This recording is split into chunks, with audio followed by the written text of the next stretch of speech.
තෙරවරු අද පියවර සටහන්. ඇත්තටම සිල් කියන්නේ මොනවද? මොකක් හෝ නීතියක් දාගෙන ඒ නීතියට අනුව කටයුතු කරන එක සීලය වෙන්න බෑ. බොහෝ දෙනෙක් සීමා වෙලා තියෙනවා සීලය කියන්නේ මේ රකින්න එකකට. කෙනෙකුට පුළුවන් පැවිදි වෙලා සීල පාරමිතාව පුරන්න. කෙනෙකුට පුළුවන් ගිහිවතේ ඉඳගෙනත් සීල පාරමිතාව පුරන්න. දැන් මේ බණින වෙලාවක ඔබ බලන්න. ඔබේ මානසික මට්ටම බොහොම සැහැල්ලුවටපත් වෙච්ච එකක්ද? සිසිලසටපත් වෙච්ච එකක්ද කියලා කල්පනා කරලා බලන්න. තමන් මොකක් හරි සීලයක් සමාදන් වුණා නම් සීල් පදයක් සමාදන් වුණා නම් ඇයි මං ඒක ආරක්ෂා කරන්නේ කියන එක ගැන හොඳට හිතලා බලන්නට ඕනේ.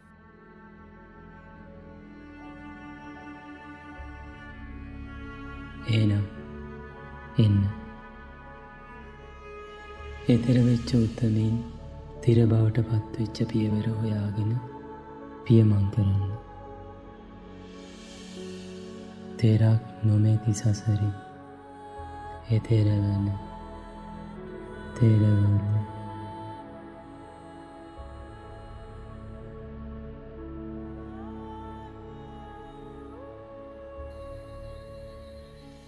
නමෝ නමෝ බුද්ධ දිවා කරාය නමෝ නමෝ ගෝතම චන්දිමාය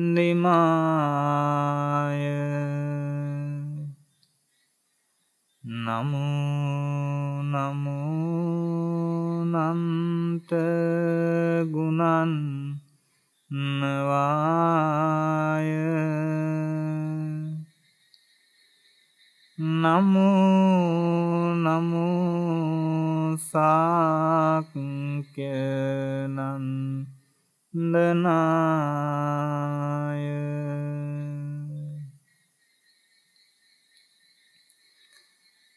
ඒ උත්තරීතර වූ ත්‍රිවිධ රත්නයන් අවසරයි. ශ්‍රද්ධා බුද්ධ සම්පන්න කාරුණික පින්වතුනි,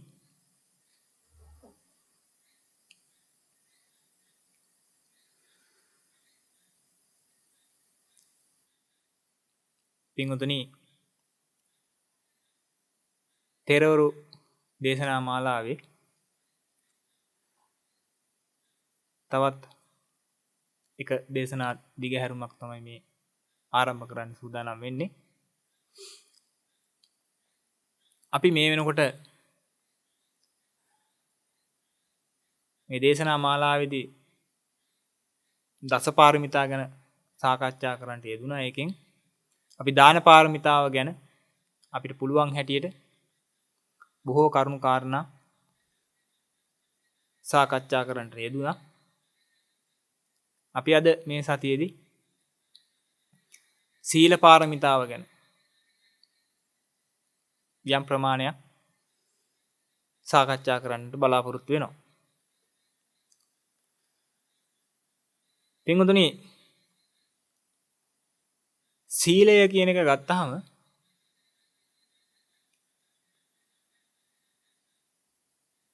නොඑක් ආකාරයට ඔබ මේ සීලය කියන එක ගැන කරුණු දැනගෙන ඉන්නවා මේ වෙනකොට.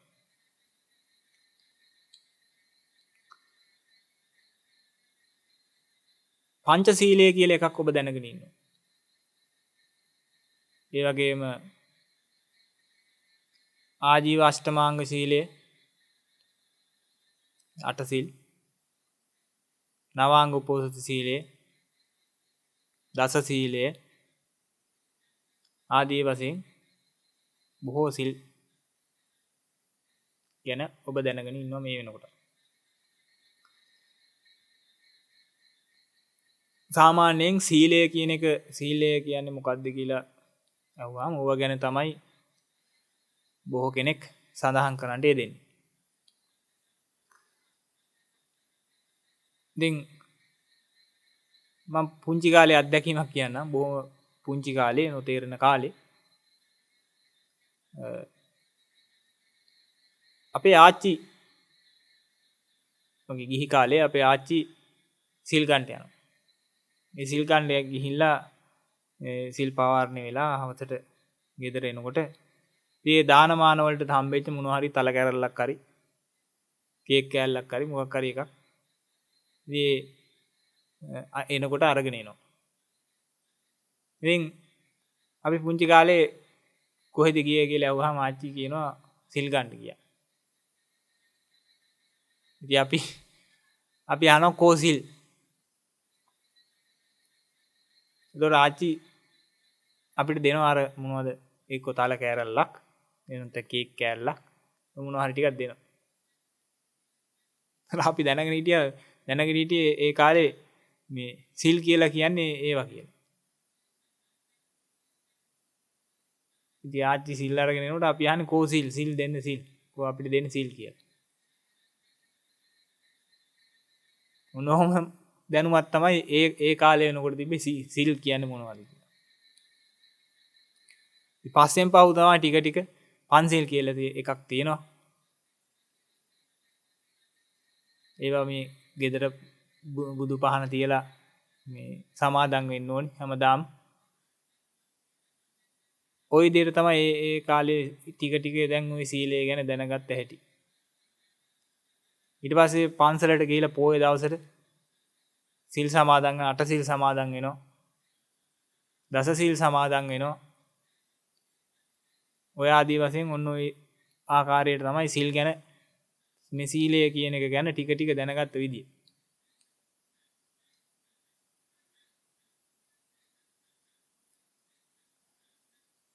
ඇත්තටම සිල් කියන්නේ මොනවද? මොකද්ද මේ සීලය කියලා කියන්නේ? එතකොට ඇයි සීලය පාරමිතාවක් විදිහට පුරන්න ඕනේ? මොන ආකාරයකටද මේක පාරමිතාවක් විදිහට පුරන්න ඕනේ?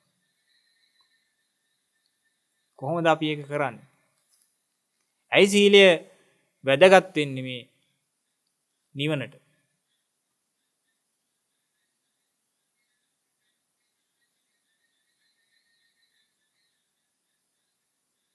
අපි ඔන්න ඔය ගැන ටිකක් සාකච්ඡා කරලා බලමු. තව බොහෝ කරුණු තියෙනවා සීලය ගැන. අපි ආරම්භයක් ගමු. මොකද්ද මේ සීලය කියලා කියන්නේ?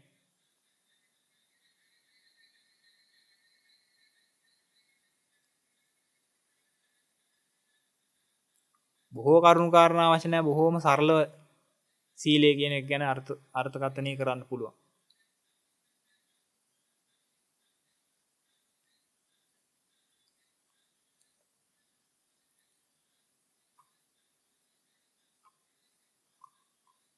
යම් ක්‍රියාකලාපයක් නිසා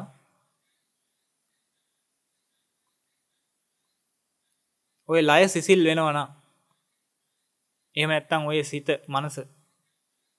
මනසට බොහොම සිසිලසක් ගෙන දෙනවා නම් අන්න ඒකට කියනවා සීලය කියලා.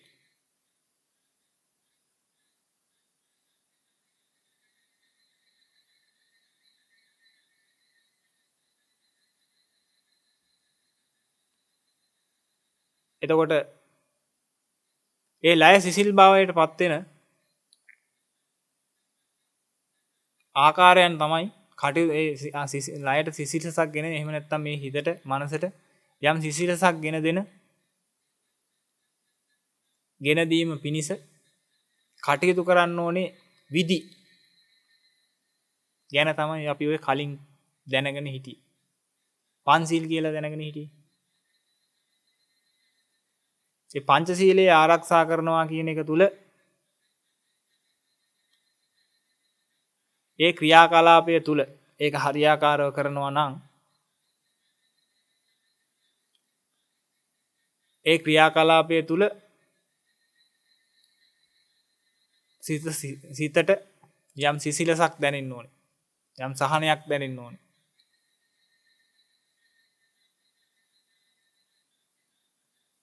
ඒ ආකාරයේ විදි තමයි ඔය පංචශීලය, දසශීලය, නවාංග උපෝසථ සීලය, අටසිල් ආදී වශයෙන් කියලා ඔය හඳුන්වන්නේ.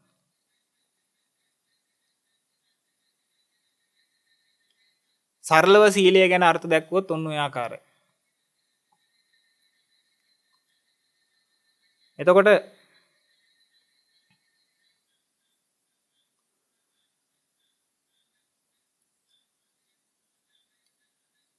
මං හිතනවා යම් අදහසක් වැටහෙන්න ඇති කියලා මේ සීලය කියන්නේ මොකක්ද කියන එක කියන්නේ. නැත්නම් බොහෝ දෙනෙක් සීමා වෙලා තියෙනවා සීලය කියන්නේ මේ රකින්න එකකට. يعني මොකක් හරි යම් නීතියක් අනුගමනය කරන එකට සීලය කියනවා කියලා හිතෙන්න පුළුවන්. උදාහරණයක් ගත්තොත් සත්තු මරන්නේ නැහැ කියලා යම් නීතියකට අනුකූලව ජීවත් වෙනවා. ඒක හරියට අපි හිතමු පාරේ වාහනේ යන්න ඕනේ වාහන යන්නේ වම් පැත්තේ.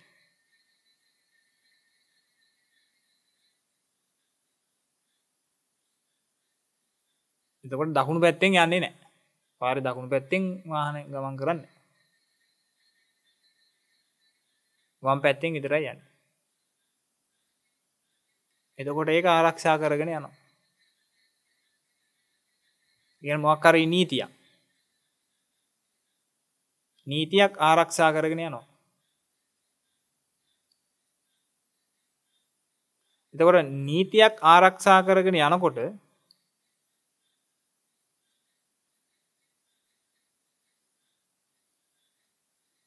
කොහොමද හිතට සැනසෙල්ලක් ලැබෙන්නේ?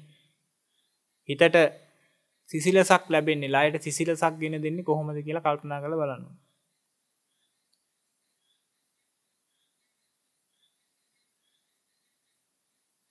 එහෙම වෙයිද ඇත්තටම? ඇයි එහෙනම් ඔය කියන ඒවට එහෙම වෙන්නේ නැත්තම් එහෙම ඇයි ඔය කියන නීති වලට සිල් ගන්නවා කියලා කියන්නේ? සත්තු මරන්නේ නැහැ කියලා Tamanට නීතියක් දාගෙන ඒක රකින්නවා නම් කෙනෙක් ඒ තුල Tamanට කිසිම සහනයක් නැත්තම් ඇයි ඒකට සිල් රකින්නවා කියලා කියන්නේ?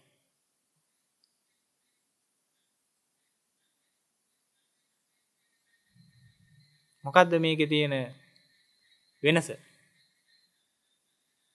දැන් හිර කූඩුවක කෙනෙක් ඉන්නවා. ඊටම වැරදි කරනවට මේ සත්තු මරනවා, එක්ක මිනි මරනවා කියලා අල්ලලා ගිහින් දානවා හිර කූඩුවට. කැමති හෝ ඒවා අකමැති හෝ දැන් කරන්න බෑ. හිර කූඩුවේ ඉන්නේ.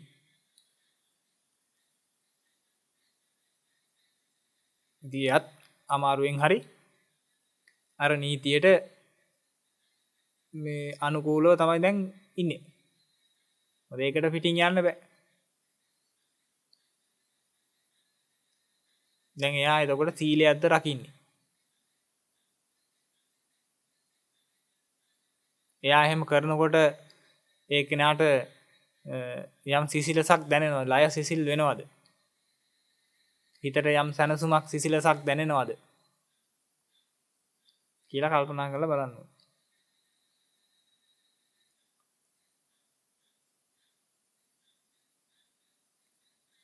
හරි. ඕවා තමයි දින ප්‍රශ්න. දැන් අපි කියවනේ සීලය කියන්නේ මෙන්න මෙහෙම ලයට යම් සිසිලසක් දැනෙන ස්වභාවයක් තියෙනවා නම් අන්න ඒකට කියනවා සීලය කියලා. ඒක තමයි සීලේ අර්ථ දක්වපු විදිය. බොහෝම සරලව. එතකොට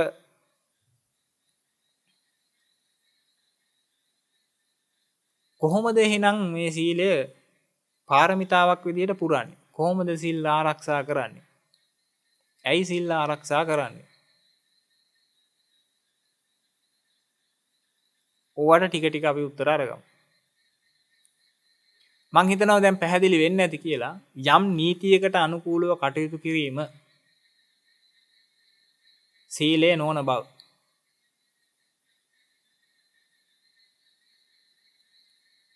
හුදෙක් මොකක් හෝ නීතියක් දාගෙන ඒ නීතියට අනුව කටයුතු කරන එක සීලය වෙන්න බෑ.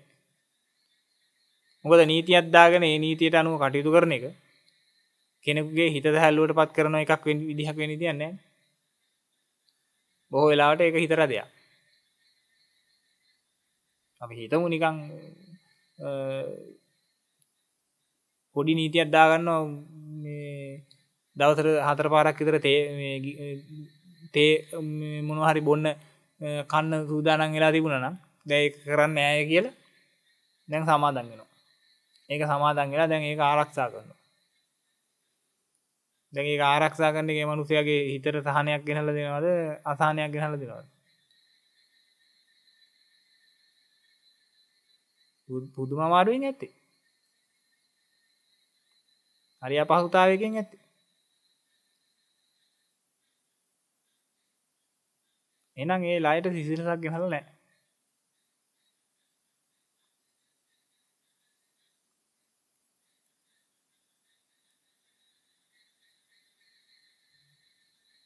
එතකොට දැන් ප්‍රශ්නයක් එන්න පුළුවන්. එහෙනම් හිතන හිතේ විදියට කකා බෙබී ඉන්න එකද සීලය කියන්නේ කියලා.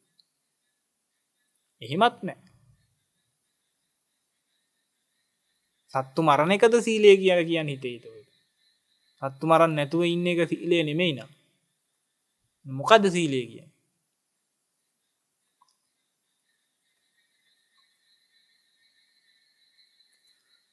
හොඳට තේරුම් ගන්න පින්තුනි.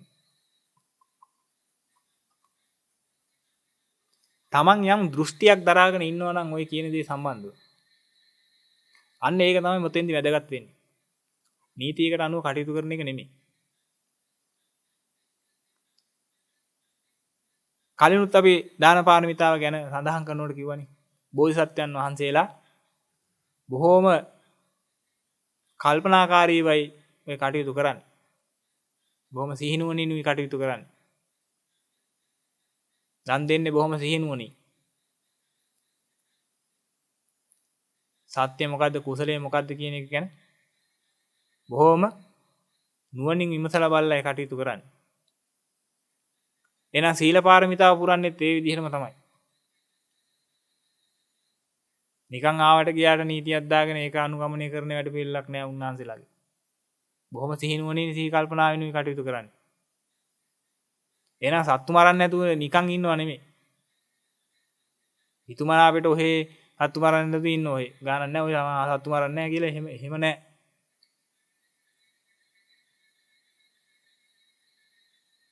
උන්වහන්සේලා විමසිල්ලෙන් ඉන්නේ සත්‍ය මොකද්ද කියලා. එහෙනම් ඔබට යම් සීලයක් සමාදන් වෙන්න ඕන නම් සීල පාරමිතාවක් පුරන්න ඕන නම් පන්සිල් ආකාරයට හෝ ඒවා දස සිල් ආකාරයට අට සිල් ආකාරයට හෝ ඒවා ඒ කුමන ආකාරයකට හරි කමන්නේ. එක සිල් පදයක් හෝ ඒවා සිල් පද ඔබ හදාගෙන හරි කමන්නේ. මේවා සමාදන් වෙන්න ඕන නම් එහෙනම් පාරමිතාවක් විදිහට පූර්ණේ කරන්න ඕන නම් මේ සීලය කියන එකෙන් ප්‍රයෝජනයක් ගන්න ඕන නම් බොහොම සිහිනුවණින් කටයුතු කරන්න ඕනේ.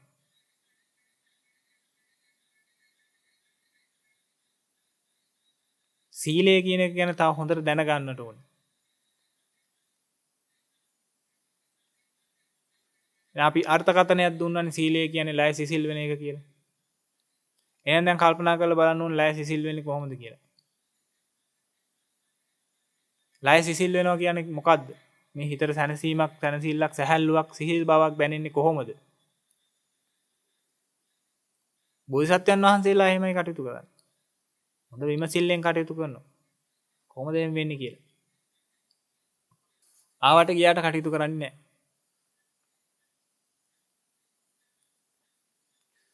එහෙනම් හිතට සැහැල්ලුවක් සිසිලසක් දැනෙන ක්‍රමවේදයක් අවශ්‍යයි කියලා කියන්නේ දැන් පවතින தত্ত্বය නම් එහෙම නෑ කියන එක. ඒ කියන්නේ හිතට සැහැල්ලුවක් සිසිලසක් නෙමෙයි දැන් තියෙන්නේ. බොහොම බර ගතියක් තියෙන්නේ. බොහොම දැවෙන ගතියක් තියෙන්නේ, තැවෙන ගතියක් තියෙන්නේ. දාහසහගත ස්වභාවයක් තියෙන්නේ.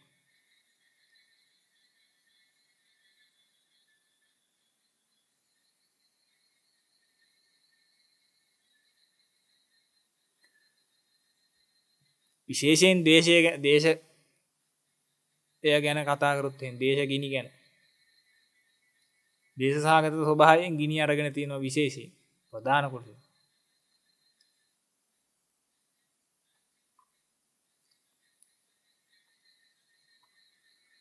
නොඑක් ආකාරයේ ගිනි වලින් තැවි තැවි තියෙන්නේ.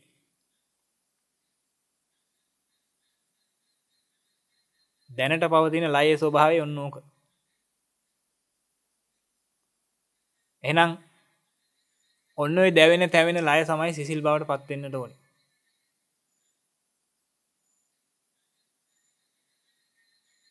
ඒවා ගැන බොහෝම හොඳට හේතු කාරණා විමසීමෙන් යුතුව තමයි ඔය කියන දේවල් කරන්නේ. ආවට ගියාට නෙමෙයි හාමුදුරු කෙනෙක් ඇවිල්ලා පංචශීලයේ සමාදන් කෙරුවු පමණින්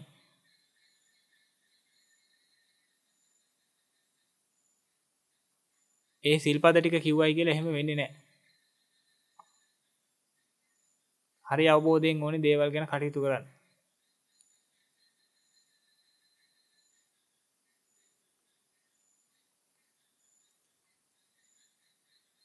එහෙනම් කොහොමද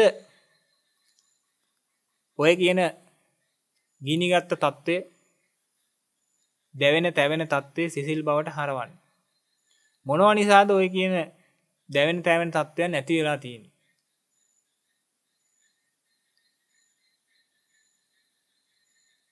කල්පනා කරලා බලන්න. මොනවා නිසාද දැවෙන්නේ තැවෙන්නේ? දැන් මේ කියන සිහි කල්පනාවෙන් කටයුතු කරන්නේ නැතුව නම් මේ සීලය රකින්නේ. ඇත්තටම මේක බොහොම මහා පුදුමාකාර පිළීමක් බවට තමයි පත් වෙන්නේ. නමුත් නුවණින් විමසා බලා කටයුතු කරන කෙනෙකුට තමයි ඔය කියන සිසිලස ගන්න පුළුවන් වෙන්නේ. ඒවත් ඔය කියන සීලය ඇති කර ගන්න පුළුවන් වෙන්නේ. එහෙම නැත්නම් එහෙම ඒ කෙනාට පුදුමාකාර පීඩාවක් සිල්පදයක් රකින්නවා කියන එක. ඒක හරිම පීඩාවක්.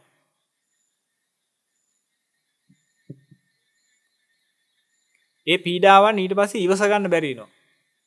මේ පීඩාවල් ඉවසන්න බැරුණා ඊට පස්සේ සිල් පදවලටත් මේ දොස් කියනවා. සීලයක් දේශනා කරපු උත්තමයෙක් ඉන්නා නම් ඒ උත්තමයන්ටත් දොස් කියනවා. විකාර පිසු විකාරයි කියලා අන්තිමේ දොස් කියලා තමයි යන්නේ. නමුත් හරියාකාරව අවබෝධයෙන් නුවණින් විමසලා කටයුතු කරන කෙනෙක් නම් පීඩාවල් එන්නේ නැති නෑ. පීඩාවල් එනවා. නමුත් ඒ ආවට තව තවත් ඉවසීමෙන් ඒ අවස්ථාවන් වලට මුහුණ දීලා බලනවා, විමසිල්ලෙන් බලනවා. මොකද නැත්තම් එකපාර මේක කරන්න පුළුවන් නම් මොකටද පාරමිතාවක් පුරාගෙන යන්න ඕන එකක් කියලා එකක් තියෙන විදිහක් නැහැ. මේක දවසින් මොහොතින් කරන්න පුළුවන් නම් ටක් ගාලා. මොකටයි එහෙනම් බුදු කෙනෙක් මේ සාරාංශික කල්පලස්ස ගානක් මේ පෙරම් පුරන්නේ මේවා. සීල පාරමිතාව පුරන්නේ. එකපාරින් කරන්න පුළුවන් නම් එහෙම කරන්න බෑ. දැන් තව තියෙනවා ඉස්සරහට මේ සිල් සමාදන් වෙලා මේ සිල් ආරක්ෂා කරගෙන යනකොට කොහොමද ඒවා දැනගන්න හැටි? ඒවට මූණ දෙන හැටි?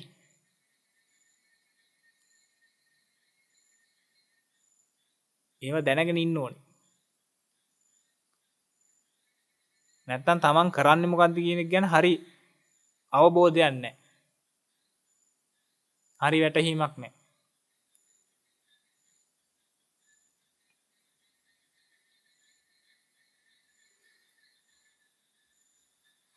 ආයි නැවත කතාවට පැමිණියෝ. මොනවද හේතු කාරණා මේ දැවෙන තැවෙන දේවල් වලට හේතුව?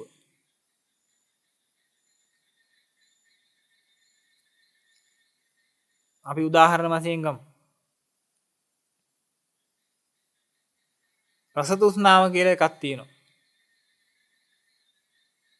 අපි හිතමු ඒක මස් කන්න කැමති. මස් කන්න බොහොම දැඩි ආශාවක් තියෙන මස් කන්න.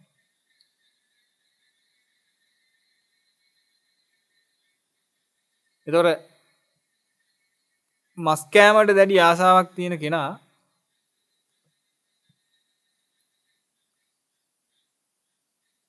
බොහෝ වෙලාවට එයාට කවුරුත් මස් ගෙනල්ලා දෙන්නේ නැහැ. එයා වෙනුවෙන් කවුරුත් සත්තු මරන්නේ නැහැ. අපි හිතමු එහෙම. එතකොට එයාට සිද්ධ වෙනවා එක්ක පවත්ත මාංශයක්, එහෙම නැත්නම් ත්‍රිකෝටික පාරිශුද්ධ මාංශයක්. එහෙම හොයාගන්න. එහෙම ලැබෙන්නේ නැත්තම් මොකද වෙන්නේ? අර කියන ආශාව දුරු කරගන්න බෑ. ඒ නිසා මොකද වෙන්නේ? එයාට සිද්ධ වෙනවා සත්තු මරන්න. ප්‍රාණඝාත අකුසලයන් කරනවා. රස තෘෂ්ණාව වෙනුවෙන් රස තෘෂ්ණාව වෙනුවෙන් විතරක් නෙමෙයි මිනිස්සු ප්‍රාණඝාතය කරන්නේ. තව බොහෝ හේතු කාරණා නිසා මේ ප්‍රාණඝාතයන් කරනවා. හරි? කඩේට ගිහිල්ලා මේවා ඉතින් සසර ගනුදෙනුත් එක්ක ඇදිලා තියෙන දේවල් ගොඩක් වෙලාවට තියෙන. කඩේට ගිහිල්ලා පාන් ගෙඩියක් අරගෙන රුපියල් 2ක් ඉතුරු දුන්නේ නැහැ කියලා මිනි මරා ගන්නවා. පොඩ්ඩක් ඔය කතා බහ කර ඉන්නකොට වචනයක් වැරදුනා කියලා මිනි මරා ගන්නවා.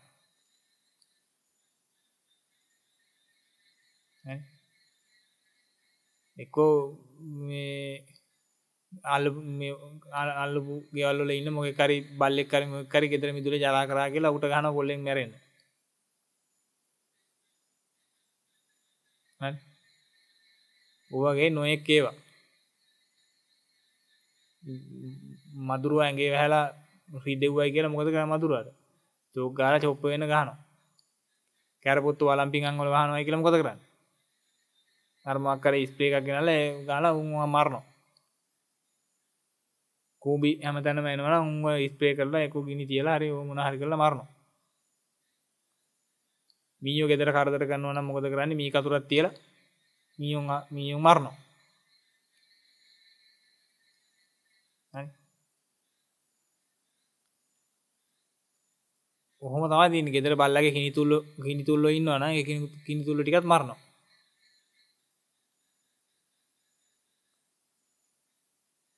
මේ නොඑක ආකාරයේ ඔය ප්‍රාණඝාතේ නම් කරනවා හරි අපූර්වට හැම තැනකම වගේ.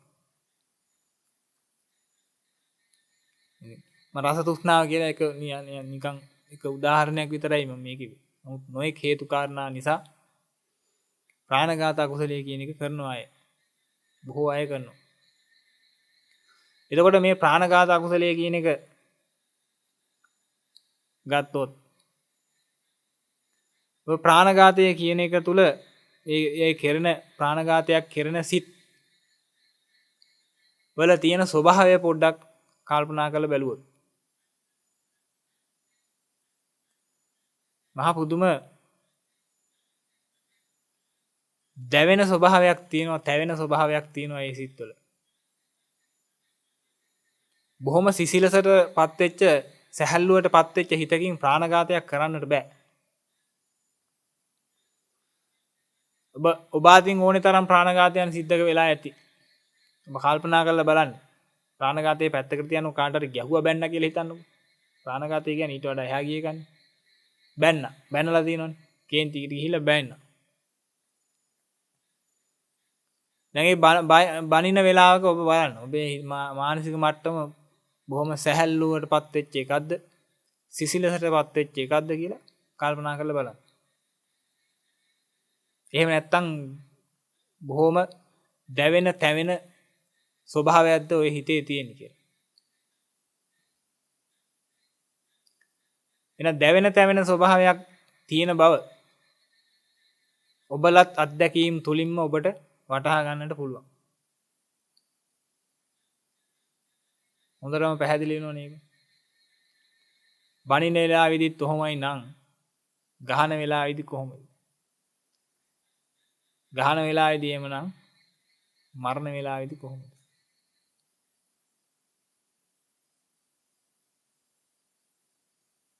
ඔන්න ඔහොම මහා දාහසහගත පිච්චෙන සුළු ස්වභාවයක් තමයි ඔය ප්‍රාණඝාතය කියන එක අකුසලයේ කර්මයේ සිද්ධ වෙන වෙලාවේදී මනුස්සයෙකුගේ හිතේ තියෙන.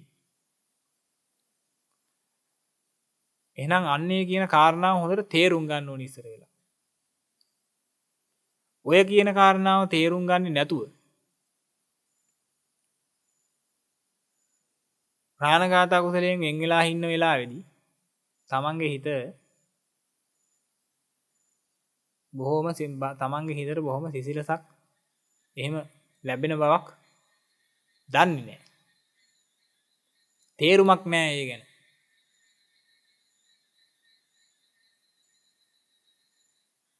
එහෙනම් ඒ ගැන තේරුමක් ඇති වෙන්න නම් තමන් කරන්න කියන්නේ මොකද්ද කියන එක ගැන හොඳ විමසිල්ලෙන් ඉන්න ඕනේ.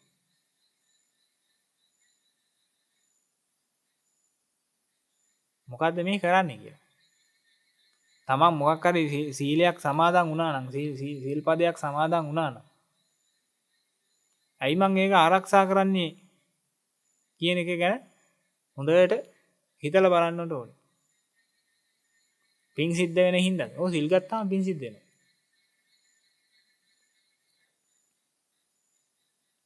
සිල් ගත්තාම පින් සිද්ධ වෙනවා. සිල් ගත්තාම දිව්‍ය ලෝක යනවා. සිල් ගත්තාම වුණාද? බ්‍රහ්ම ලෝක යනවා.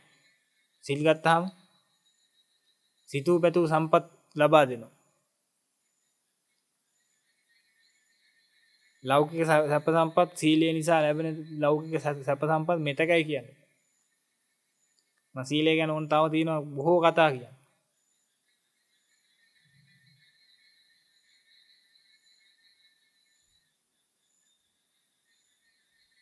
සීලය ගැන කියනවා මම මතක හැටියට දක්ඛිනා විභංග සූත්‍රයේ තියෙනවා ඔය දානානිසංස ගැන කියලා. ඒ දානානිසංස වල කියාගෙන යනවා දානානිසංස. සෝතාපන්නේ කෙනෙකුට දෙනවට වඩා සකදාගාමී කෙනෙකුට දෙන එක ආනිසංස වැඩි. ඔය ආදී වශයෙන් ගිහිලා අරියතුන් වහන්සේට දෙන එකේ ආනිසංස වැඩි. දානේ දෙන එක ගැන. එතකොට බුදු කෙනෙකුට දෙනවට වඩා බුද්ධ ප්‍රමුඛ මහා සංඝරත්නයට දන් දෙන එක ඊට වඩා මහා ආනිසංසයි. ඊටත් වඩා ආනිසංසයි සිව් දෙකින් වඩින මහා සංඝයා උදෙසා ආරාම විහාර කරලා පූජා කරන එක. ඊටත් වඩා ආනිසංස තියෙනවා තිසරණ සමාදානිය කියන එක. තිසරණ සරණ යනවා කියන එක. ඊටත් වඩා ආනිසංස තියෙනවා කියලා කියනවා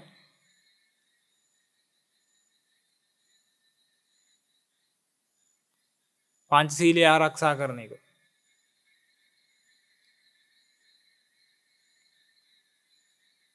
එහෙනම් අර කියපු කාරණා අර කියපු පින් වලට ඔක්කොටම වඩා කොච්චර ආනිසංස තියෙනවද? බුද්ධ ප්‍රමුඛ මහා සංඝරත්නයට මහා දානයක් දෙන එකටත් වඩා පිනක් තියෙනවා ඔය කියන මේ පංචශීලය. බුදුන් අනුදැන වදාළ පංචශීලය ආරක්ෂා කරන්න පුළුවන් නම් කෙනෙක්.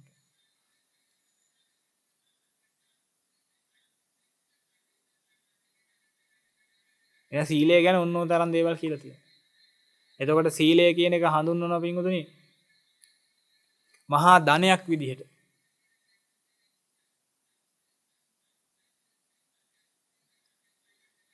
උපමා තියෙනවා තව ගොඩාරියක්.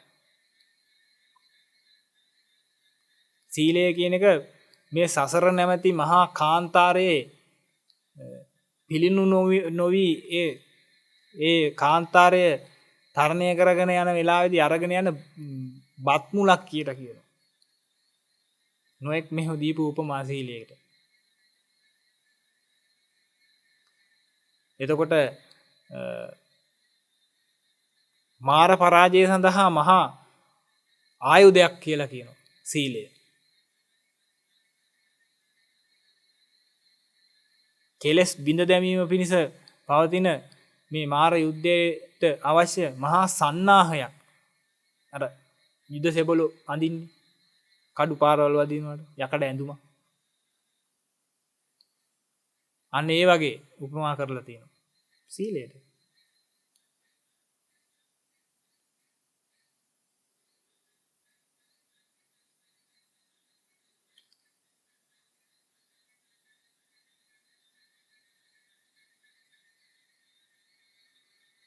ඔන්න ඔය විදිහේ මහා පුදුමාකාර උපමයන් දීලා මේ සීලය ගැන වර්ණනා කරලා තියෙනවා.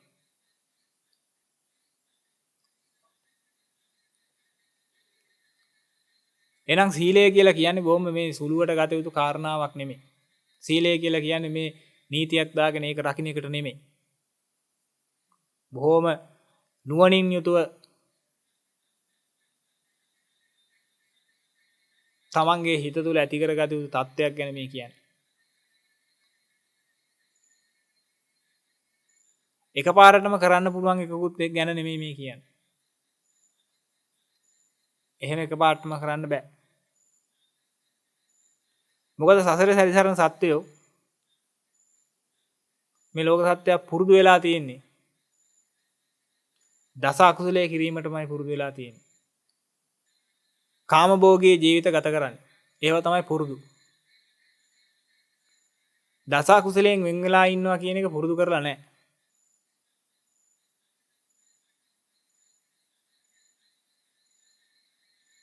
එහෙනම් ඒවෙන් වෙන් වෙලා කටයුතු කරනවා කියන එක දේශපාලු කාරණාවක් එහෙම නෙමෙයි. එකපාරටම ඩොග් ගාලා කරන්න පුළුවන් එකකුත් නෙමෙයි. එහෙනම් ඒවා පුරුදු කරන්න ඕනේ. පාරමිතාවක් විදිහට පූර්ණිය වෙන්න ඕනේ. පෙර සසරේදීත් ඔබ ඕන තරම් සීල පාරමිතාවන් පුරන්න ඇති. දාන පාරමිතාවන් පුරන්න ඇති. දස පාරමිතාම පුරන්නට ඇති.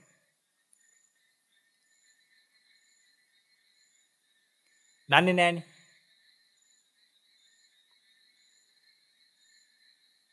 එහෙනම් මේකෙදිත් හැකි උපරිමයෙන් සීල පාරමිතාව පුරන්නට අපි උත්සාහ ගන්නට ඕනේ. කරලා බලන්න ඕනේ. එතකොට තමයි අමාරුව තේරෙන්නේ. නැතුව තේරෙන්නේ නැහැ.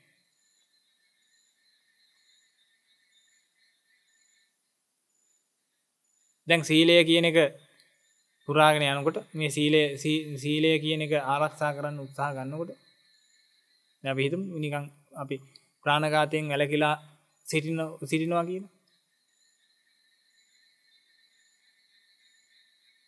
එහෙම ඉන්න එකෙන් තමන්ගේ දාන පාරමිතාවත් පිරෙනවා ටිකක්. ඇයි?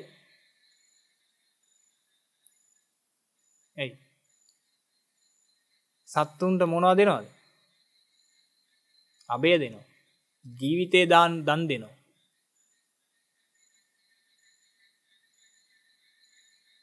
ඇයි? කිසිම හේතුවක් නිසා අන්නේ සත්වයෙකුගේ දිවි තොර කරන්නේ නැහැ. ඒ සියලු සත්වෙන්ට අබය දීපු කෙනෙක්.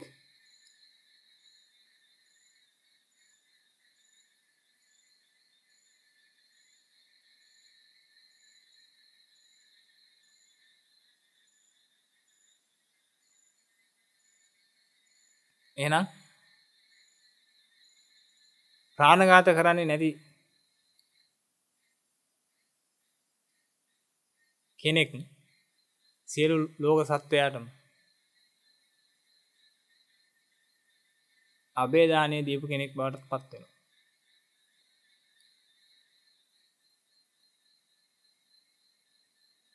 එහෙනම් හොරකම් කරන්නේ නැති කෙනෙක්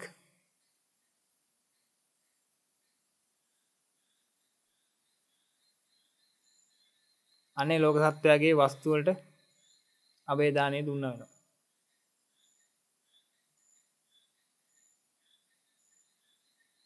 ඔන්න ඔය ආකාරයට දානය කියන එකක් සිද්ධ වෙනවා ඔය අතර. මේවා එකිනෙකට බොහොම සම්බන්ධව කටයුතු වෙන දේවල්.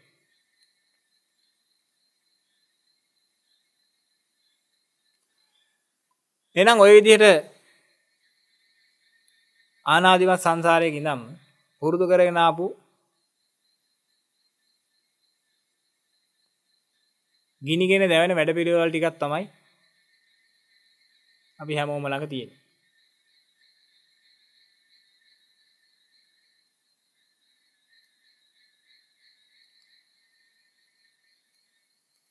ඒ කියන්නේ මේ කාමභෝගී ජීවිතයකට අහු වෙලා කටයුතු කරන එක.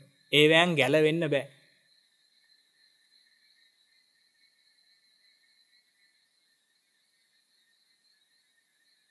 ගිනි අරගෙන ඉන්නේ ඒවා ඕනේ නිතරම ඕනේ.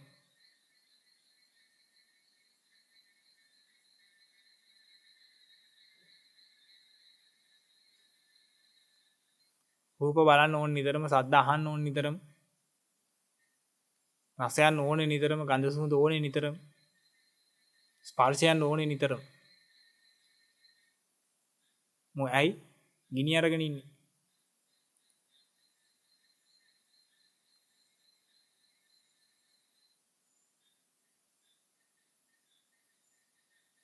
එහෙනම් ඒවෙන් ඈත් වෙනවා කියන එක ලේසි පහසු වැඩක් එහෙම නෙමෙයි.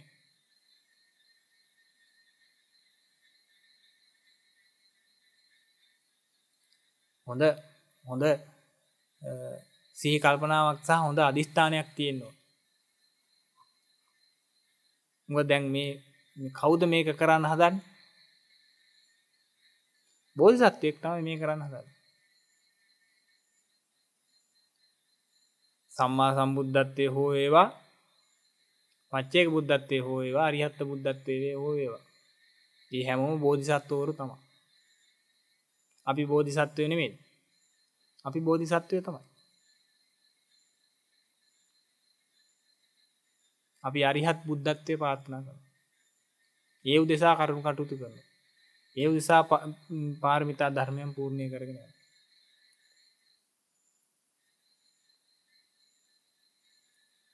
කෙනෙකුට පුළුවන් පැවිදි වෙලා සීල පාරමිතාව පුරන්න. කෙනෙකුට පුළුවන් ගිහිවතේ ඉඳගෙන සීල පාරමිතාව පුරන්න.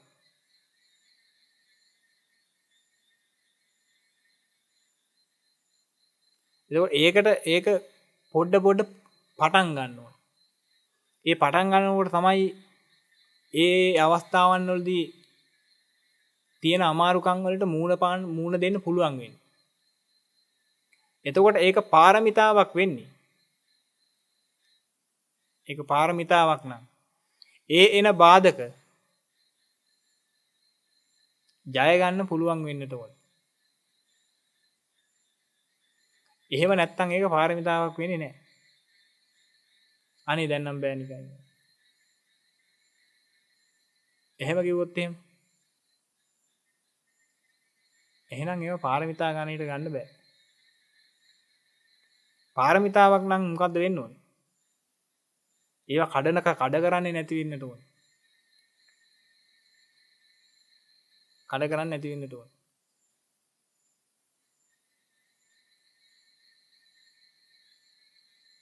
දැන් පාරමිතා ගුවාම පාරමී, උපපාරමී, පරමත්ත පාරමී කියලා තුන් ආකාරයක් කියලා තියෙනවා. පරමත්ත විපාරමී කියලා කියන්නේ තමන්ගේ සීල් පාරමිතාව ගැන කිව්වොත් ජීවිතේ ගියත් සීලය ආරක්ෂා කරනවා. සීලය කඩ කරන්නේ නැහැ.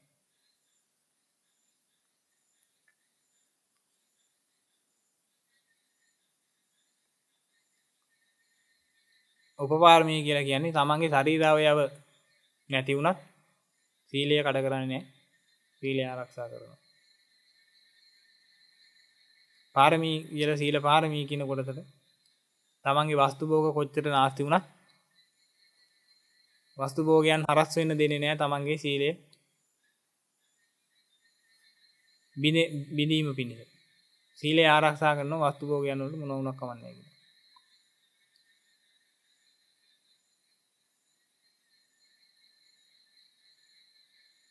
ඔය විදිහට අවස්ථා ආකාර තුනක් ගැන සඳහන් වෙනවා. මොන ආකාරයේ හරි කමන්නේ. ඉස්සෙල්ලා අපි පටන් ගන්න ඒවා. බලන්න ඕනේ අපි සීලය යම් අපි හිතමු. අපි ප්‍රාණඝාතයෙන් වෙන් වෙලා කටයුතු කරනවායි කියලා අදිස්ථානයක් ගත්තා නම් ඒ ප්‍රාණඝාතයෙන් වෙන් වෙලා කටයුතු කිරීම කොච්චර ප්‍රමාණයක් දුරට කරගෙන යන්න පුළුවන්ද කියලා.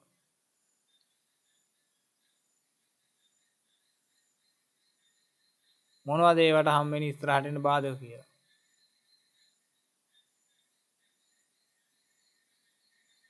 සිහි කල්පනාවෙන් ඉන්න ඕනේ හැබැයි. මොකද ප්‍රාණඝාත අකුසලයක් කරන්න ඕනේ කියලා හිතෙන අවස්ථාවක් එනවා. දැන් සිහි කල්පනාවෙන් හිටියේ නැත්තම් එහෙම මොකද වෙන්නේ? ඔය ලය ගිනි ගත්ත බව තේරෙන්නේ නැහැ.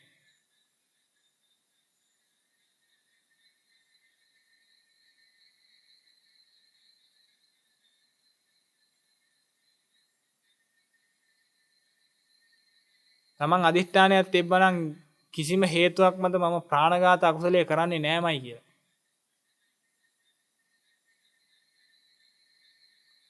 එහෙනම් ඒ පිළිබඳව හොඳ සිහි කල්පනාවෙන් ඉන්න ඕනේ. ප්‍රාණඝාත කරන්න අවස්ථාවක් ආවොත් එහෙම තමන්ගේ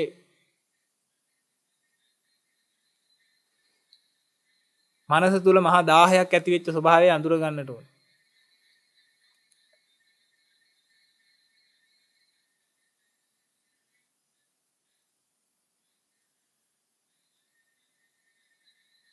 එහෙනම් තමන් ඒ සීලය කඩ කෙරුවොත් එහෙම ඒ ගිනිගත් ස්වභාවය තවදුරටත් ඉදිරියට අරන් යන එක තමයි සිද්ධ වෙන්නේ.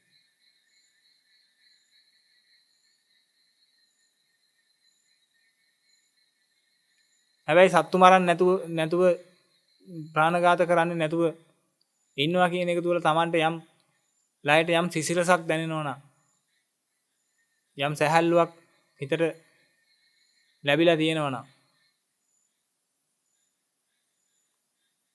අන්න ඒ සැහැල්ලුව තමයි ඒ දේවල් ගැන සිහියෙන් කටයුතු කරන වනම් තමයි ඔබට ඒක ඉදිරියට පවත්වාගෙන යන්න පුළුවන් වෙන්නේ.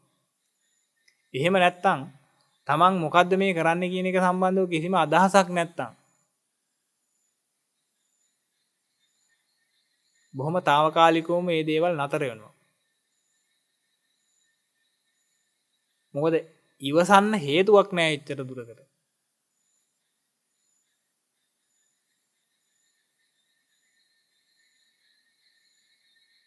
මොකද ඒකෙන් ලැබෙන ප්‍රතිලාභයක් ගැන දන්නේ නැහැ. මොකක්ද ඒකෙන් වෙන්නේ කියන එක තේරුමක් නැහැ.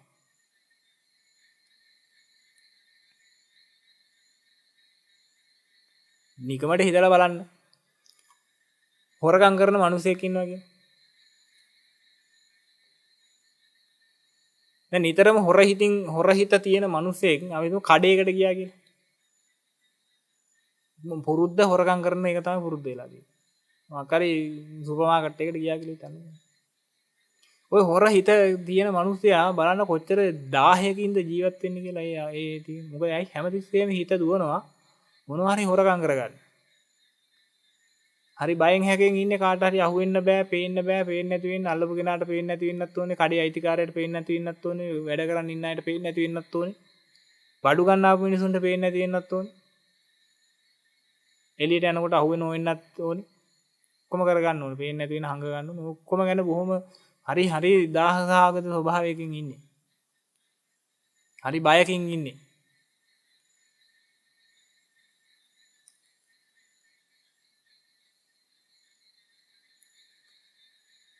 එහෙනම් යමෙක් අදත්තා දාණයෙන් වෙන් වෙලා කටයුතු කරනවා කියලා යම් සීලයක් සමාදන් වුණා නම් මට කියන්නකෝ ඒ ක්‍රමවේදය ක්‍රියාත්මක කිරීම තුළ ඒ කෙනාගේ ලය බොහොම සිසිල් භාවයටපත් වෙන්නේ නැද්ද කියලා. කොච්චර නිදහසේ සුපර් මාකට් එකේ ගිහිල්ලා හල්ලි තියෙනවා නම් අරගෙන නැත්තම් නිකන් එනවා.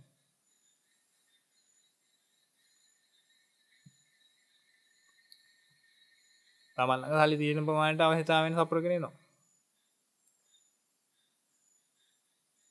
හරි සහැල්ලුවෙන් තමන්ගේ වැඩේ කරගෙන ඉන්න පුළුවන් නේද? එහෙම නැත්තම් බලන්නකෝ අර හොර හිතක් තියෙන මිනිස්සු කොච්චර ගිනි ගොඩකද ලගින්නේ කියලා ගිහිල්ලා. පොඩි පහේ ගින්නක්ද බලන්නකෝ ඒ විඳින්නේ. සුළුපටු ගින්නක් නෙමෙයි විඳින්නේ.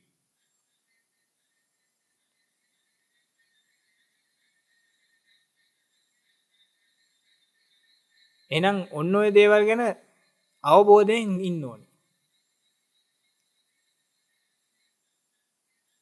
දැන් අවස්ථාවක් එනවා දැන් අපි හිතමු දැන් මේ මම උදාහරණ පෙන්නන්නේ ඔය මේ සීලයක් ආරක්ෂා කරනවා කියන එක ගැන යම් උදාහරණ දෙන්න. පුරුද්දට හොරකම තමයි පුරුදු. හැබැයි දැන් මේ කෙනා සීලය ආරක්ෂා කරනවා කියලා අදිෂ්ඨාන තියාගෙන අදත්තා දාණයෙන් වෙන් වෙලා කටයුතු කරනවා කියලා හිතාන ඉන්න. දැන් කිසි ප්‍රශ්නයක් නැහැ හරිම කූල් එකේ තමයි එයා ගියේ තියෙන සල්ලි ටික අරගෙන මොනවා හරි බඩු ටිකක් දීලා අරගෙන එනවා කියලා හිතනවා. නමුත් යම් බඩුවක් දකින්න මොන හරි බොහොම සුළු දෙයක් ඒක සාක්කුවේ දාගන්න පුළුවන් කිසිම ප්‍රශ්නයක් නැතුව අහුවෙන්නේ නැතුව ගේන්නත් පුළුවන්. ඕක දකින්න. දැන් ඕක දකින්න වෙලාවේදී මොකද වෙන්නේ? දැකපුව ගමන් ටක් ගාලා එන්නේ. මේක හිමින්සරේ හොරෙන් අරගෙන යන්න පුළුවන් ෂේප් එකේ. ඒ වෙලාවේදීම අර තියෙන තෘෂ්ණාව නිසා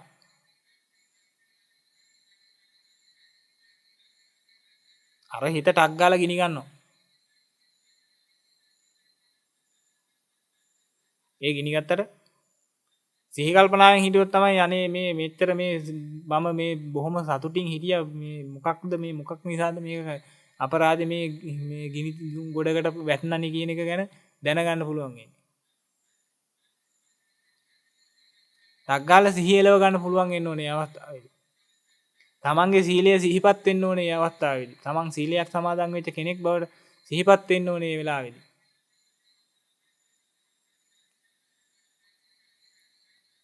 දැන් ඕවට ඇත්තටම කිව්වොත් දැන් පොයේ දවසට පන්සලට ගිහිල්ලා සිල් සමාදන් වෙන එක බොහොම යහපත් දෙයක්. ඉතින් ඔය වගේ අවස්ථාවන් වලට මුහුණ දෙන්න සිද්ධ වෙන්නේ නැහැ හැබැයි. අත්දැකීම් හරි අඩුයි. ඒක නිසා.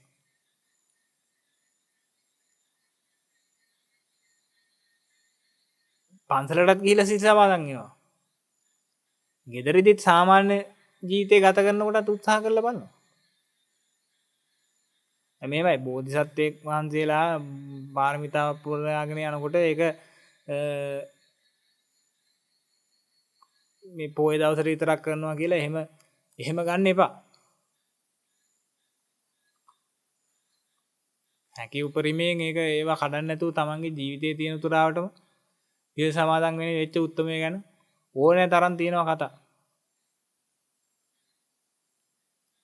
අවුරුදු 20000ක් සිල් ආරක්ෂා කරා. අවුරුදු 20000ක් බඹසර රැක්කා. ඔන්න ඔහම සඳහන් වෙන්නේ.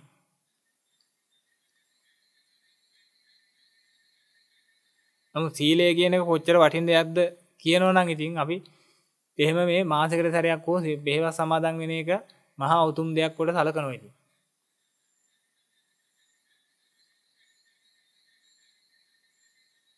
අද කාලේ දැනට ඒ වගේ දෙයක් යන්තම් හරි තියෙන්නේ නිසා. දැන් තියෙන එක හරි උතුම් කියන්නේ නැහැ. කරගෙන යන ටික හරි උතුම් කියන්නේ නැත්තම් බෑනේ. හරිනම් ඔය කරන ටික හැමදාම කරන්න ඕනේ. සත්තු මරන්න නැතුව ඉන්න එක පොයේ දවස් විතරක් කරලා හරින එක නෙමෙයි. පුළුවන් නම් හැමදාම සත්තු මරන්න නැතුව ඉන්න ඕනේ.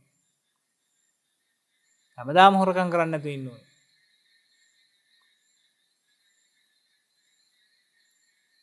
හැමදාම කාම මිත්‍යාචාරයේ දෙන්නේ නැතුව ඉන්න ඕනේ. පොයේ දවසට විතරක් රැකලා වැඩක් නැහැ. හරිනම් එහෙම කරන්න ඕන. නමුත් එහෙම වෙන්නේ නැහැ. නමුත් ඒ මෙච්චර මේ කාමභෝගී ජීවිතයක් ගත කරනකොට ඒකෙන් මාසයකට එක දවසක් හරි ඒ දේවල් වලින් වෙන් වෙලා සීලයක් ආරක්ෂා කරගන්නවා කියන එක ගැන අපි බොහොම උතුම් කොට සලකනවා ඒක නිසා. නමුත් සීලය ගැන ගන්න පුළුවන් අත්දැකීම් හරි අඩුයි එතකොට. මොකද බාධක වලට මුහුණ දෙන්න අවස්ථාවන් හරි අඩුයි. මොකද බොහොම මේ සාන්ත පරිසරයක තමයි ගත කරන්න තියෙන්නේ. ඒ දවස් තුල එක්ක බණ අහන එක කරන්නේ, එක්ක භාවනා කරන එක කරන්නේ. එක්ක බුද්ධ පූජාවන් තියෙනවා. ඒ බොහොම පින් අතේ කටයුතු ටික එහෙම කෙරීගෙන සිද්ධ වෙගෙන යනවා. ඒ නිසා තමන් හොඳට පුරුදු කරගෙන ආපු ඒවා ඉස්සරහට එන ගතිය පොඩ්ඩක් අඩුයි මේ පරිසර තත්ත්වයේ ඉන්නකොට. ගෙදර ඉන්නකොට එහෙම නෙමෙයි. සාමාන්‍ය ජීවිතය ගත කරනකොට එහෙම නෙමෙයි. එතකොට සතෙක් මරනවා කියන එක ගානක් නැහැ.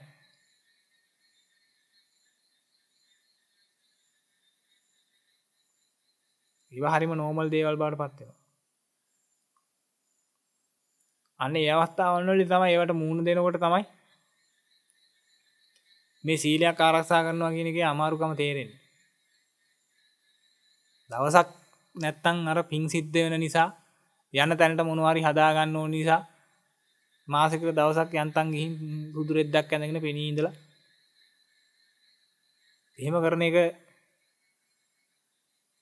යන්තම් එහෙම කරලා බේරෙන්න බෑ මේ. ඒ තමන්ව රවට්ට ගන්න පුළුවන් ඉතින් මේ ප්‍රමාණය කරාම ඇති කියලා හිතනවා නම් ඇති ඉතින්. මාසෙම සත්තු මරලා දවසක් සත්තු මරන්න නැතුව ඉන්නවා.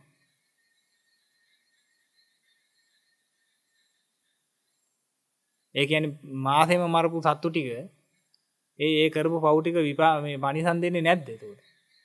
අර එක දවසක් සත්තු මරන්න නැතුව හිටපු ටික විතරද පරිසම් දෙන්නේ? මොලයක් බුද්ධියක් තියෙනවා නම් තේරුම් ගන්න ඕනේ ওই දෙකම පරිසම් දෙනවා. මේ දෙකම පරිසම් දෙන්න පටන් ගත්තට පස්සේ වැඩිපුර මොනවද විපාක තියෙන්නේ? සත්තු මරපු ඒවාද නොමරපු ඒවාද? සත්තු මරපු විපාක වැඩි.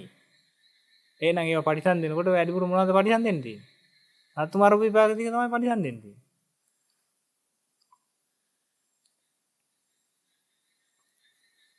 මේක තේරෙන්නේ නැහැ. දැන දැනත් ඇයි එහෙම කරන්නේ එහෙනම්?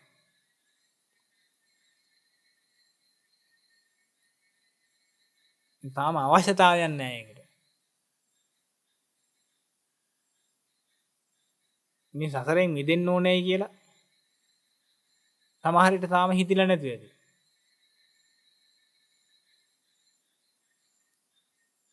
මේ හිතිච්ච දවසක සමහර විට ඉතින් ඒක මේ පාරමිතාවන් පුරයි.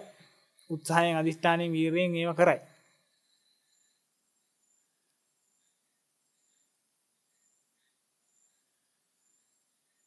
එහෙනම් අර කියන අවස්ථාවන් වලට මුහුණ දෙනකොට Tamanට පුළුවන් වෙන්න ඕනේ සිහිය එලව ගන්න. මේ මහ පුදුම 1000කටයිපත් උනේ කියලා. මේ මම බොහොම සැහැල්ලුවෙන් ගත කරගෙන හිටියේ. බොහොම සැහැල්ලුවෙන් හිටියේ. පුදුම සාන්ත ස්වභාවයකින් හිටියේ. ලයේ පුදුම සිසිල ස්වභාවයක් හැඟුණේ. බොහොම සිසිලසක් හැඟුණා. නමුත් එකපාරටම මේ සිසිලස නැති වුණා.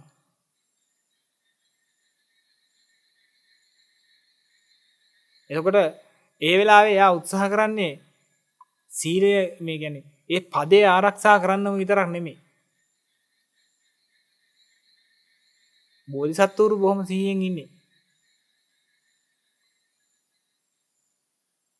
නෑ ඒක මේ සිල්පදේ කඩලා හරියන්නේ නැද්ද? මං සිල් සමාදන් වුණා ඒකින්ද මේක කඩන්න හොඳ නෑ. එහෙම නෙමෙයි.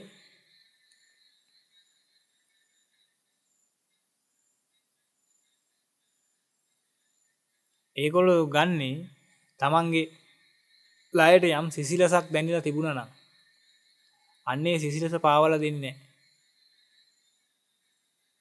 ඒ සිසිලස නැති කරගන්න සූදානම් නැහැ ඒ ඉදිරියට එන බාධක වලින්. බාධක නිසා.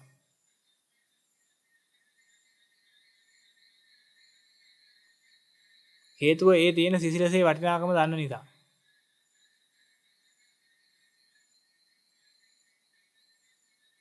අන්න එහෙම වැටහීමක ඉන්න ඕනේ කෙනෙක් සීලයක් ආරක්ෂා කරනවා නම් ඔන්නෝම සිහි කල්පනාවක් තියෙන්න ඕනේ. නැත්තම් සිල් ගන්නවා ඇයි සිල් ගන්නේ කියලා දන්නෙත් නැහැ. මොකක්ද ඒකෙන් වෙන්නේ කියලා දන්නෙත් නැහැ. Tamanට වෙන යහපත දන්නෙත් නැහැ. අනුන්ට වෙන යහපත දන්නෙත් නැහැ. උනේ මොකක්ද දන්නෙත් නැහැ. කරන්නේ මොකක්ද දන්නෙත් නැහැ. කවුරු හරි කියලා තිනවා අහලා තිනවා ඒ කරපු විදිහට කරගෙන. ඔයාලට දොස් කියන්නේ නැහැ එකක්වත් දොස් කියනව නෙමෙයි මේ. නමුත් මොනවා හෝ කරන දෙයක් සම්බන්ධව බොහොම දැනුම් තේරුම් නැතුව කටුණු කටයුතු කරගෙන යනවා නම් මහා ආනිසංසදායක මහා ප්‍රතිඵල ලබා ගන්න පුළුවන් නිසායි මේ කියන්නේ. තව දැනගන්න තව දේවල් තියෙනවා මේ සීලය ගැන.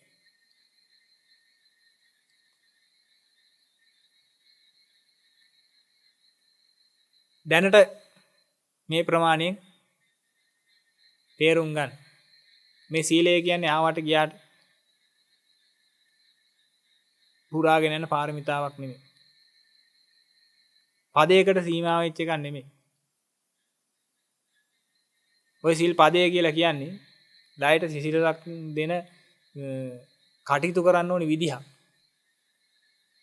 ප්‍රාණඝාතය කරන්නේ නැහැ කියලා කියන්නේ මේ පරපණ නැසීමෙන් වෙන් වෙලා කටයුතු කරනවා කියලා යම් ශික්ෂා පදයක් තියෙනවනේ. ඔය ලයට සිසිලසක් ගෙන දෙන විදිහ. ලයට සිසිලස දෙන්නේ ඔන්න ඔය විදිහට කටයුතු කරාම ලයට යම් සිසිලසක් ගෙන දෙනවා. හැබැයි ඒවා සිහි කල්පනායෙන් යුතුව තේරුම් බේරුම් ඇතුව ඒවා කරන්නට ඕනේ. කවුරුත් කිව්ව පළියට නෙමෙයි.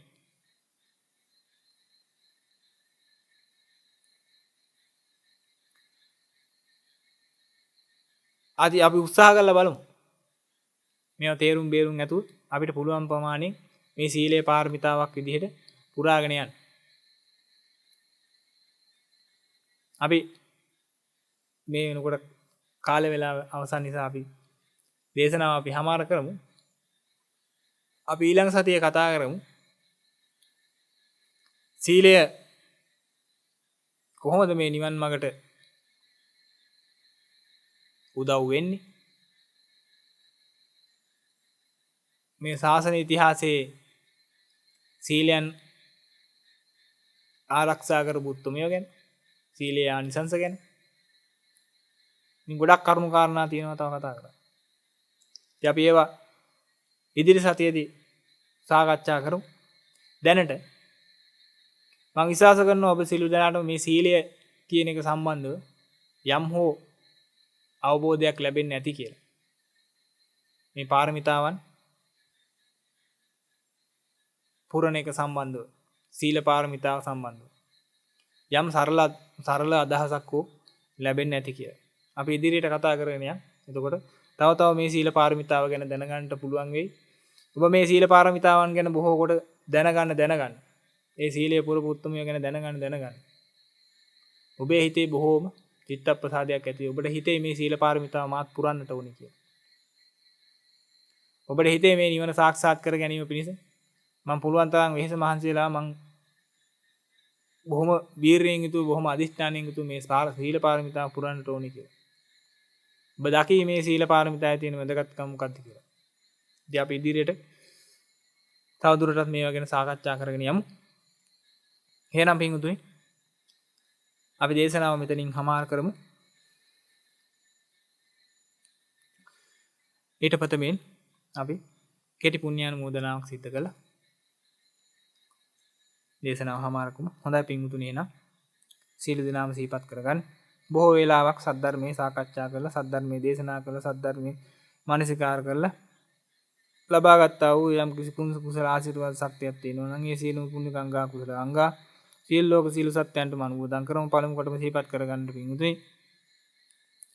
මේ තුන් ලෝකාත්‍රය තුල මේ ආර්ය මාර්ගයේ පූර්ණේ කරගන්නවා කියලා මේ නිවන සාක්ෂාත් කරගන්නවායි කියලා අපකප වෙලා මහන්සියලා බොහොම වෙර වීරිය වඩන උත්තමයන් වහන්සේලා ඉන්නවනම් අන්න ඒ සීල දෙනාටම ඔබ කරගත්තා වූ ඒ සීලම් පුණ්‍ය සම්පාද ධර්මියෝ උත්තර සම්පාද ධර්මියෝ අනුමෝදන් කරන්නේ අනුමෝදනාවේ මේ සීල දෙනාටම වැඩි වෙලෙදින්නා වූ සීලම දුක් දෝසාන්තකාරවල දුරින් භූත වේවා. ඒ වගේම ශරීරයේ සත්ව ධාතු දූෂණය වීමෙන් අද පැමිණියා වූ 890ක් රෝග 93ක් වේදි 203ක් කාන්තනා දෝසාන්තකාරවල දුරින් භූත වේවා. යක්ෂ පේත පිසාච මලවල කුම්භාණ්ඩා ආදීගෙන් අද පැමිණියා වූ සීලම දෝසාන්තකාරවල දුරින් භූත වේවා. දසකුසලේ මෙත්වා දසකුසලේ වඩත්වා දස පුණ්‍යක් ක්‍රියාම කරත්වා නිබ්බාන පරම සුඛයෙන් සුඛිතරේත්වා කියලා සාදුකාරයක් දීලා පින් අනුමෝදන් කරන්න. ඒ වගේම මොහොතක් සිහිපත් කරගන්න පින්වතුනි. ඈත අතීතයේ ඉඳන් මේ සම්බුද්ධ ශාසනයේ චිරජීවනයේ පිණිස කටයුතු කරා වූ යම් කිසි පිරිසක් ඉන්නවා නම් මේ ත්‍රිපිටක ධර්මයන් ආරක්ෂා ත්‍රිපිටකේ පොත් වහන්සේලා ආරක්ෂා කරගෙන ආපු පිරිසක් ඉන්නවා නම් විහාර ආරක්ෂා කරගෙන ආපු පිරිසක් ඉන්නවා නම් අන්නේ සීල දෙනාවත් සිහිපත් කරගන්න. මේ සීල දෙනාම වෙනුවෙන් ඔබ කරගත්තා වූ සීලම් පුණ්‍ය සම්පාද ධර්මියෝ කුසල සම්පාද ධර්මියෝ අනුමෝදන් කරන්න. ඒ අනුමෝදනා වෙන්නේ යම් කිසි එකකින් අභව ස්ථානයක ඉන්නවා නම් එයින් අතමිදී සුඛී සුවපත් භාවයටපත් වේවා. දසකුසලයෙන් මිදෙත්වා දස කුසලේ වඩත්වා දස පුණ්‍යක් ක්‍රියාම කරත්වා නිබ්බාන පරම සුඛයෙන් සුඛිතරේත්වා කියලා සාදුකාරයක් දීලා පින් අනුමෝදන් කරන්න. ඒ වගේම මොහොතක් සිහිපත් කරගන්න පින්වතුනි. මේ ශාසනය ආරක්ෂා කරන්නා වූ ඒ සීලම දෙවි දේවතාවුන් වහන්සේලාව සිහිපත් කරගන්න. පළමු කොට ශක්‍ර දේවතුමා ප්‍රදාන පරිවාර දේවතා පිරිස සිහිපත් කරගන්න. ඒ වගේම සතරවරන් රජදරුවන් ප්‍රදාන පරිවාර දේවතා පිරිස සිහිපත් කරගන්න. ඒ වගේම 18ක් යක්ෂ සේනාධිපතිවරුන් ප්‍රදාන පරිවාර දේවතා පිරිස සිහිපත් කරගන්න. ඒ වගේම තමන්ට ඉෂ්ඨකාමී වෙච්ච දේවතාවුන් වහන්සේලා සිහිපත් කරගන්න.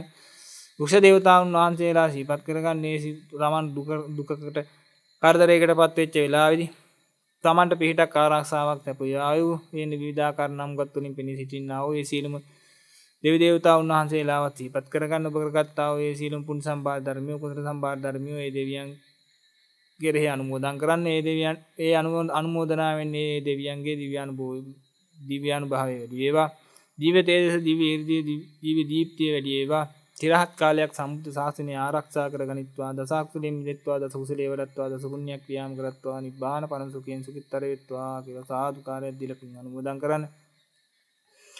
ඒ වගේම මොහොතක් සිහිපත් කරන්න පින් උදින සුජීවත්ව ඉඳගෙන තමන්ගේ නිවන් මාර්ග පූර්ණේ කර ගැනීම පිණිස උදව් උපදව් කරන යම්කිසි කෙනෙක් ඉන්නවා නම් අම්මා තාත්තා දුවා දරුවෝ යාළු හිත මිත්‍රාදීන් සේවක සේවිකාවන් ස්වාමි දරුවන් ඒ සියලු දෙනාව සිහිපත් කරගන්න. ඒ වගේම ධර්මය ඔබේ පුණ්‍ය භාරයේ කටයුතු කරන්නා වූ මේ සියලුම මහත් මහත්ීන් සිහිපත් කරගන්න. ඒ සියලු දෙනාටම ඔබ කරගත්තා වූ ඒ සියලුම පුණ්‍ය සම්පාද ධර්මිය කුසල සම්පාද ධර්මිය අනුමෝදන් කරන්නේ අනුමෝදනාවෙන් එයාට වැඩි වෙලදී එන්නා වූ සියලුම දුක් දෝසාන්තකාරවල දුරින් භූත වේවා. ශරීරයේ සප්ත ධාතු දෝෂයෙන් ඇද පැමිණියා වූ 89ක් රෝග 99ක් ව්‍යාධි දේශුර්ණ කාන්තා දෝසාන්තකාරවල දුරින් භූත වේවා. යක්ෂ පේච මලකේවල පිසාච කුම්භාණ්ඩාන්දීන් ඇද පැමිණියා වූ සියලුම දෝසාන්තකාරවල දුරින් භූත වේවා. දසකුසලෙන් මිදෙත්වා දස කුසලයේ වඩත්වා දස පුණ්‍යක් ක්‍රියාම් කරත්වා නිබ්බාන පරම සුඛයෙන් සුඛිතර වෙත්වා කියලා සාදුකාරයක් දීලා පින් අනුමෝදන් කරන්නේ. ඒ වගේම තමන් නමින් ජම්මාන්තරගත වෙන්න තේජිච්ච සියලුම ඥාති හිත මිත්‍රාදීන් සිහිපත් කරගන්න. මේ ආත්භාවයේ පමණක් නෙමෙයි කල්පණුවිකක් ඇතුළත තමන්ට අම්මා වෙච්ච තාත්තා වෙච්ච ඥාති හිත මිත්‍රාදීන් වෙත් ඒ සියලුම දෙනාව සිහිපත් කරගන්නේ. සියලු දෙනාට ඔබ කරගත්තා වූ සියලුම පුණ්‍ය සම්පාද ධර්මිය කුසල සම්පාද ධර්මිය අනුමෝදන් කරන්නේ. අනුමෝදනාවෙන් ඒ යම් කිසියකින් අභවිස්ථානයක ඉන්නවා නම් එයින් අතුමිදී සුඛී සුවපත් බාහිරපත් වේවා. දසකුලෙ මෙදෙත්වා දස කුසලයේ වඩත්වා දස පුණ්‍ය ක්‍රියාම් කරත්වා නිබ්බාන පරම සුඛින් සුඛිතර වෙත්වා කියලා සාදුකාරයක් දීලා පින් අනුමෝදන් කරන්න. ඒ වගේම අනාදිමත් සංසාරයක පටන් ඔබ කරගත්තා වූ සීලම් පුණ්‍ය සම්පාද ධර්මයන්ගේ කුසල සම්පාද ධර්මයන්ගේ ගුණගුණ වහිමින් මේ මිහි මඩල මත ලක්ෂ ගණනින් අරිහතුන් වහන්සේලා පහළ වේවා කියලා සාදුකාරයක් දීලා පින් අනුමෝදන් කරන්න. ඒ වගේම පින්වතුනි ඔබ අප සියලු දෙනාම කරගත්තා වූ මේ සියලුම පුණ්‍ය කුසල බලයන්ගේ ආශිර්වාද ශක්තියෙන් බුදුපසේ බුදුමහරහතන් වහන්සේලා නිවිසනසී පැමිණීමදාල ඒ නිත්‍ය මංගල පරම සුන්දර අමුත්ත මහා නිර්වාණක් සාන්තියම සාක්ෂාත් වේවා කියලා සාදුකාරයක් දීලා පින් අනුමෝදන් කරනවා. සියලු දෙනාට පෙරවන් සරණයි.